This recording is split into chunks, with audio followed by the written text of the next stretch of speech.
everyone. This is Alicia, or AVP, back with another Orville fun interview. Today, I got to interview Brandon Fayette, who is the co-supervisor, visual effects supervisor on the Orville series. So let's find out more about Brandon and his lovely work that he pulls off on the Orville series week to week and episode by episode. So let's sit back and enjoy this fun interview with Brandon and myself. See you guys soon. Bye.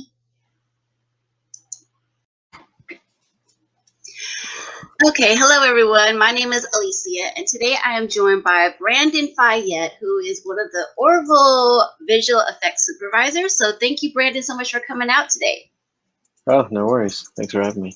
So could you please describe your job on the Orville series? We know that you're a visual supervisor, but what does it exactly mean? I mean, I know Eric Hayden does it. I know Brooke Noska does it, but what does it exactly mean in your own words? So Eric and Brooke are the co-VFX supervisors. I'm the VFX supervisor. So in the global scheme of things, the buck stops at me for the entire look of the visual effects of the show. And then Eric and Brooke are kind of there to help make sure it all kind of goes together so that Seth gets the wonderful things he loves. So yeah, I mean, I do everything from direct all of the ships and space shots and put all that together with the pre-visualization, to creating the look of like buildings, to like I design all the ships on the show, quite a few other things. So last season I was the digital effects supervisor, and this season we don't have a digital effects supervisor. So instead it's myself, and then Eric, and then Brooke is also our VFX producer. Okay. And kind of like the order of things. So I'm also on set for everything we're filming before and after pandemic, and have been on set since season 1 of the show, since the pilot. Yes, I noticed that when I was reading my book of the world according to Orville, that it mentioned a couple things that you had done. So I was like, okay, cool. Yeah, I think I'm the longest running member on the VFX team for the show. I started way back in the pre-production days of the first season. So correct.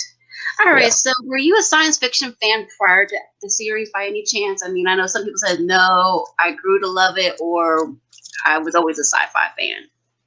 Yeah, I've always been a sci-fi fan. I mean, before working on Orville, I was at Bad Robot for almost 10 years, working with J.J. Abrams on everything from Star Trek to Star Wars to Cloverfield to Lost to Super 8, Almost Human, Person of Interest. So not really anything sci-fi there, but, you know.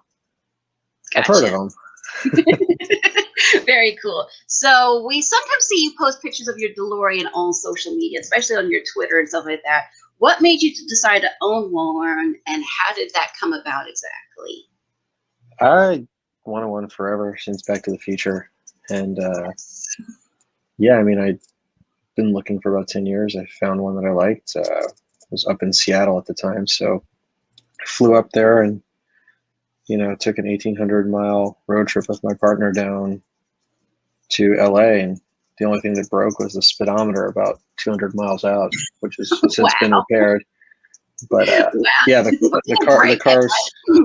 Was it 6 miles per hour by any chance?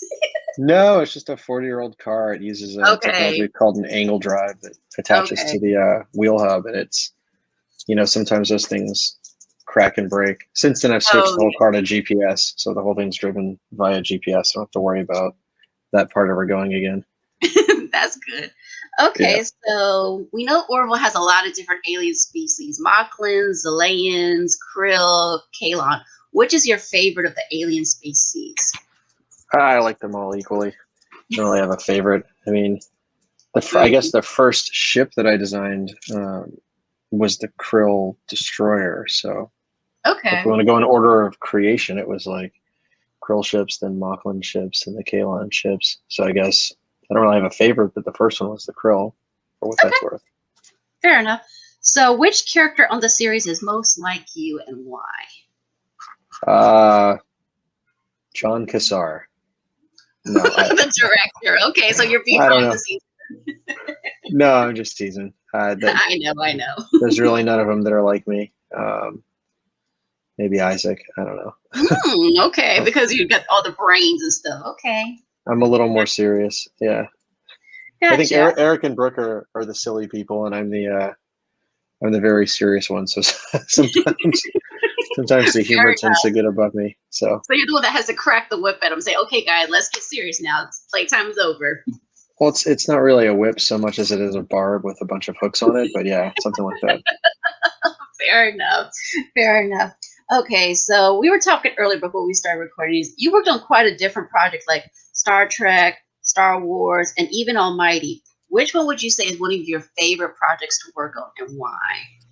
Um, Kind of like each one for different reasons. It was Okay. really fun to do the Star Wars, to do Force Awakens, and I think Mm-hmm. I think Cloverfield was probably one of my favorites because it was a unique thing that no one had ever done before at the time. So it was really Nice. fun to kind of play in a new world with a really amazing person, Neville Page, great designer. So yeah, it was. I'd say maybe Cloverfield, the first one. Very cool. So, what do you enjoy doing when you're not working on set? I mean, obviously you're on set a lot, but what do you enjoy doing on your off time? Uh, like taking road trips and doing landscape photography, large panoramas. Sometimes just getting away, getting off the electronics, getting off all the computer stuff, and just having Mm-hmm. fun taking photos. I take a lot of photos in general. I mean, a lot of Very the cool. photos you'll see on like some of the Twitter official Orville things, or sometimes my photos that I just throw to Tom. So Okay. it depends, but generally I try to just not think about work and just kind of disconnect for a little bit, which is always Makes useful. sense. So, okay, Yeah. so just basically say no electronics, just get away from it all. Just okay, take it Well, I slow. mean, I've always got my phone or something on me, but yeah, Yeah, no, I like mean no checking the main emails ones, yeah, like the computer. unless, yeah, unless Seth like calls me about a question for something. I normally stay, I normally stay away from the phone and the Orville. Saying, Gotta have look, balance. this is me time. This is me time. Don't mess with me. I get that. No, I mean, I'll always pick up if anyone ever calls, but yeah, Right, no, of I just, course, of course, of you course. know, That's understandable. That makes sense. Okay, so what was it like to know that you were nominated for an Emmy? I know your whole team was nominated for an Emmy and everything. What was that like knowing you were nominated for it? it was really cool. I mean, I think, it was an honor to be nominated, and there's a lot of really phenomenal people, a lot of really phenomenal shows who are also, up for that award, and it was a trip. It was fun, and I hope one day to do it again. Very So cool. Yeah, I hope you guys do too, because you guys have done some awesome, amazing work. I mean, I know me as a fan, when I see it, it's like every episode, in my opinion, deserves an Emmy. But I'm not the I'm not on the board to say give them an Emmy for every single thing. well, I mean, just wait for this season. It'll be I think people will be really happy with the way the show's going. So Yes, I keep telling people, hang on, it's coming, and I know it's going to be better than ever. Each season's going to get better than the last.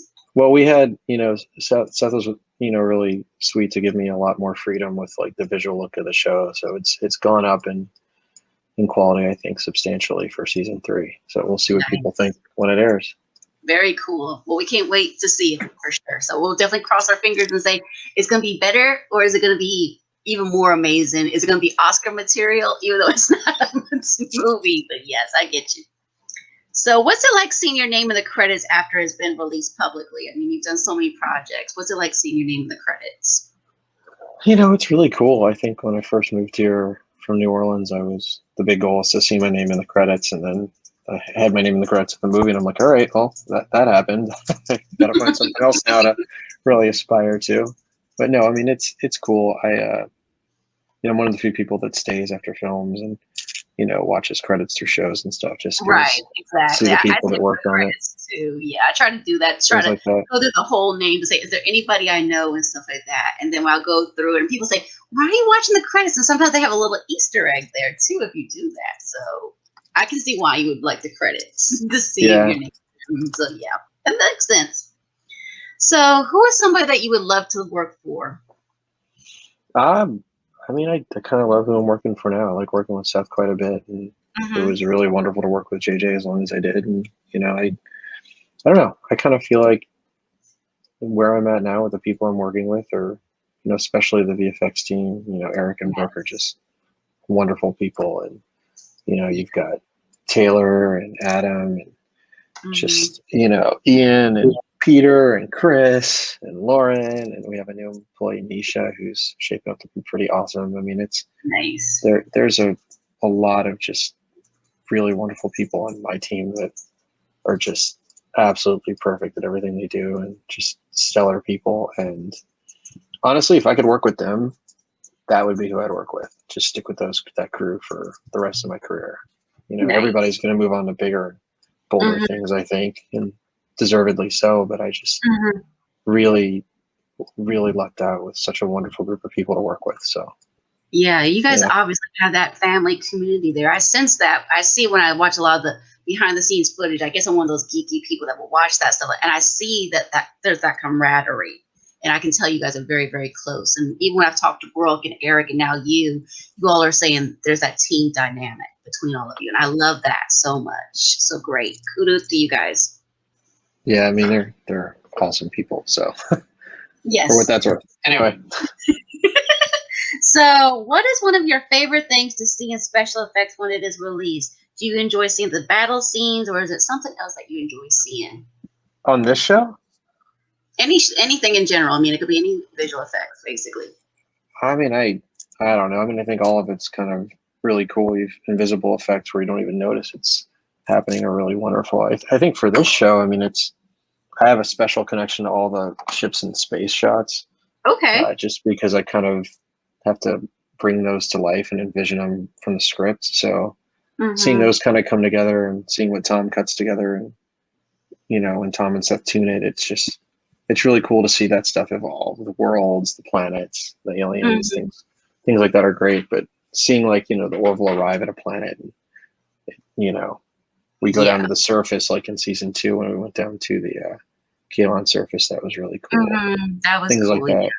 So I think you know, watching the worlds get visualized are really fun for me. That's cool. Yeah, I can see that would be really cool. Yeah, especially I enjoy seeing that too. Like when the Orville came out of the water in season 2, and we had never seen that before. And I don't think I'd ever seen anything in any other science fiction. So that was really cool. I like that effect. So you guys did a good job with that. Yeah, you know, Star Trek Into Darkness, they had a whole Enterprise underwater thing. Yes, they did. But this one was fun with that shot took a lot of versions to get done. I can imagine so. Yeah. So anyway. So you mentioned your team and everything a few minutes ago. So about how many people work closely with you on your team, would you say? The VFX team are 10 people. So there's myself as the VFX supervisor, Eric's the co-supervisor, Brooks, the VFX producer and additional co-supervisor. Adam Rothstein is our kind of like lead compositor with the internal team. George is our kind of like one of our in-house artists. Taylor's one of our in-house artists, but Taylor also has like the encyclopedic knowledge of the show. She helped design the font. She designs a lot of creatures. You know, we've got Ian and Peter who are VFX editorial. You know, Chris McLeod's our VFX coordinator, and he keeps shotgunning all the shots in check. Lauren is our PA, but she's so much more than that. She's really stepped up and become kind of like a junior coordinator in her own right. And we had Delane, who is the best in the world and has moved on to a new show. But we also have Nisha now, who was coming from a couple Marvel projects and Disney projects, and I think that's 10. I'm like, oh God, please don't forget anyone on the team. You have covered what else too. Me, Eric, Brooke, I'm counting on my fingers right now. This is how bad this is. Adam, Taylor, Ian, Peter, Chris, Lauren, Nisha. Yes, that's 10. All right. Everybody's counted for. Sorry, everybody, if you're listening to this. It's Sunday or Monday. Later, but yeah, definitely. Okay, no problem. Yeah. Okay, so it's 10 of you, right? So it's 10 visual effects. That's the magic team.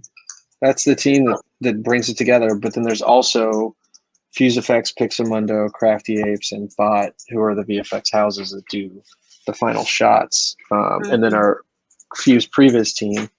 And so there's, you know, hundreds of people that work on this show. I mean, the internal team that, you know, reports to the studio that works with Seth is the 10 people that I talked about. But there's a lot of phenomenally talented people. At all of the VFX houses that are just bringing this stuff to life and are sick and tired of me giving them notes. So By saying, "Okay, we get it, we get it." But yeah, you guys do an awesome work. Yes, obviously a village. It's obviously a village. I can tell from the way John Cesar has talked. I said, "Yeah, you guys are definitely there." It shows. yeah. Okay. Okay. So about how long does it take to make a finalized version of a visual effect by any chance? You mean like a single shot? Yeah, single shot. Yeah, like a Uh, single scene. it it depends on the content. So it depends Okay. on what's happening. If it's just like stars outside of a window, those don't take but a few hours normally. Mm-hmm. If they're quantum stars, a little bit longer. I mean, we have a lot of preset rigs, laser blasts coming from guns. If it's Mm-hmm. a giant shot of a ship in the battle, that could take weeks. If it's creatures, it could take months. It's all scaled based on what the content is for that specific moment. Makes sense. All right, great. So where did you learn to do your special effects, or did you have another major when you went into college by any chance? I went to college, had a bachelor's of fine arts, had a concentration in computer animation back in Louisiana, and then Okay. had a lot of classes in psychology and writing, but specifically moved out to Los Angeles, went to the Gnomon School of Visual Effects, and just spelled GNOMON, and did that for a bit. It's a kind of like a trade school that's now accredited, but back when I went, it wasn't. And it's a school taught by visual effects artists for visual effects artists. So that's where I kind of learned how to kind of refine things that I taught myself, and then build kind of that task from there. And then a lot of my experience past that was just working with JJ for a bit, because that was kind of my film school. Like I knew the VFX side of it, but Mm-hmm. seeing how he did things on set, going from being a writer to becoming like a big director, was like very educational. Kind of watching all of the people in his periphery and how they operated really kind of helped me kind of visualize the entire process from the top down, not just through visual effects. Cool. Very cool. So we know you're from Louisiana. So do you consider California your home now, or do you still consider Louisiana home, or do you consider your home from both homes? I think California is probably more my home at this point. Okay. I've been here almost as long as I've been there, getting close. So, Okay. people would So never guess I'm from Louisiana. that's So, true. That's true. That's true. Do you enjoy the cooking from Louisiana by any chance? I'm just oh curious. yeah, I love the food from back there. That's good. Yeah, I do too. Half Even of though it I can't eat anymore, but I love it. great. So have you tried the Orville fan experience game by any chance? Uh yeah. I actually sometimes get on Zoom calls with that whole team and give them some advice and help Okay. them kind of tune stuff from time to time. So, tried of giving them notes. So Mm-hmm. Yeah, I guess to make sure that it meshes up. Did you ever play the game yourself, or do you just watch and give them the notes and everything? I've walked through a few builds. I mean, it wasn't really much of a game so much as it was just kind of like moving around the sets and ships of the show. And I think it's starting to get more game like elements. But Mm-hmm. no, it's cool. I mean, it's there's things that are obviously stretches that they created, and there's things that we helped them tune. But it's neat. It's neat to see it come together. So Yes, exactly. When I spoke to Kevin from there, he was just saying he wants to make sure that whatever's on Orville is on their game, and that way that you guys are, meshed together. That way it doesn't have any. It's all canon, basically. yeah. Okay, so have you ever had to travel for your work? If so, where have you traveled? Yeah, I've traveled a couple of places. I've gone to Australia, to Canada, to London. Uh, that's probably mostly where I've ended up going for the most part. Everything else has kind of stayed in Los Angeles. Okay, cool. So, how would you define the Orville series in your own words? If somebody were to say, what exactly is the Orville? Because everybody, when I sometimes Google Orville, and then I get these weird, quirky images, but some of them are not Orville related. Some are the Orville popcorn logo stuff. But what would you say Orville series is in your own words? Uh, the Orville is, you know, it's I don't I don't know. It's kind of the some people could say it's similar to like the spiritual successor to Star Trek: The Next Generation in the way that the Mhm. storytelling and the people work on it. But I'd say it's kind of its own world, and it's a show about, you know, the values of humanity in the future as this small group of, let's call them, everyman, people on a starship are going Mhm. through the universe trying to help things as they go along and deal with themselves, from drinking to partying to also just, the really kind of heartfelt, poignant moments where you have characters that deal with a lot of issues that we deal with today. I mean, I think that's what most science fiction aspires Yeah. to be, taking the problems and the things that happen today and bringing them to light in a kind of fantastical way. Very cool. Yeah, I love that. Yes, because it definitely shows that it's definitely not science fiction in your typical science fiction. That yes, I love that. Yes, great. Thank you. So do you have a particular favorite character on the series? If so, who is it? No, not really. Okay. I mean, the one I deal with a lot is Yaphet. Well, I don't know if he's a Yes. favorite so much as he is a, all right, he's going to do this, he's going to do that. Thank God there's been no BTS of like me acting out Yaphet on set. Just like walking around. No, To don't say that, encourage them, Brandon. They uh, might come up with something. oh no, it'll never happen. Not unless Okay. Tom listens to this, and then even then it won't happen. So anyway, Okay, fair enough. Okay, so have you always been fascinated with special effects, and who was it that got you started with that journey? yeah, I've always loved it, and kind of got myself started. I just want to know how the things were made, and just Okay, started kind of playing around myself to do it. great. Well, that's all the questions I have, but I do have a couple of others that I'm kind of curious about. So, Okay. what's one thing that has changed in your visual effects journey from season one to now season three? I mean, obviously, has it gotten more complex? Has it gotten a little bit more Well, I'll speak to simpler? season one. I'll speak to season one and season two. I won't speak to season three, Fair enough. except in broad strokes. But in season one, we were doing a lot of camera work and a lot of the scenes. If you watch kind of the battles Hmm. outside of the hug the donkey sequence, which I did, a lot of it was very much kind of 90s Star Trek, two ships in space, kind of trading blows back and forth, not a lot of dynamic camera movement. In season two, we started to get a little bit more dynamic with the moves, a little more Battlestar, a little more Star Wars, Hmm. a lot more kind of movement, a lot more action. One of the things I was really trying to do is make the audience able to follow along with the special effects, because in a lot of science fiction shows and movies, you kind of just get lost in a bunch of randomness of just cut to space battle. I don't know where I'm at, but there's ships firing. Go back inside. Go back outside. I don't know where I'm at. So we do a Hmm. lot of these things I call handoffs, where you might be with, some Kalon ships firing on, you know, our Union ships, and then the Orville appears, and then you kind of like go from the Kalon ships to the Orville, and then you're with the Hmm. Orville for a bit until you go to the next scene. So kind of like bringing people with it. It's a lot of like cut wide, go tight, cut wide, go tight. And in season three, we're taking that a little bit further, doing even more dynamic kind of camera work.